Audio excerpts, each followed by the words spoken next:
We're going to take a quick look at the Biostar B150. So it's a B150 chipset. It is not the Z170, the higher equivalent, and it is the Z170B chipset equivalent. So it is not a 270, which are just coming out now.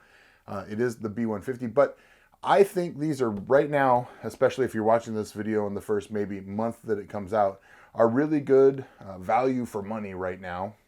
I don't know about the actual processors, but we're going to do a quick overview of this board, and then later on in the month, we're actually going to do a build with it. So let's take a look at the peripherals that come with it and the board itself. So in the box, we have our manual with, of course, the driver disc used for network drivers, and then go download everything else. Your back panel shield, I/O shield. Would love to see these padded. I think that's something that everybody should just kind of do now. It just makes them nicer to work with, but totally okay because it's not colored at all. SATA cables, all straight to straight. Nice to see. I hate the 90-degree ones. And then finally, something we will take a look at when we do the build later this month, the Vivid LED DJ. So this is their software to control that 50/50. They call it a fun header, which I laugh every time I read that, but it's the 50/50 LED header. They were also nice enough to send over a LED strip for testing purposes. This is not something that normally comes in the box, but it was very nice of them to send that. So we are going to check that out when we do the build. Okay, so layout of the board. You have 8-pin power. Nice to see, especially on a ITX board. You know, get extra power to the CPU, always important. Never been a fan of 4-pin, even if you're not going to overclock. It's always nice to have that little bit of extra power.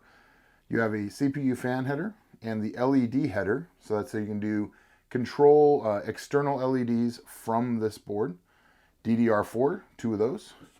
You have your 24-pin power, PCIe U.2, 4 SATA ports, your speaker, and then front panel I/O. So across the bottom we have PCIe by 16, USB 2.0, USB 3.0, another fan header, and your audio header right there. It is a Realtek chipset on this board. Another LED header right there, which connects to the LEDs of the heatsink. So across the back, we have our PS2 port, 2 USB 2.0s, DVI, HDMI, 4 USB 3.0s, gigabit Intel LAN. Always nice to see. I am a huge fan of the Intel networking. Long history of everything else being bad. And your 7.1 Realtek audio. So guys, that's the overview of the racing B150GTN from Biostar. It's a mouthful.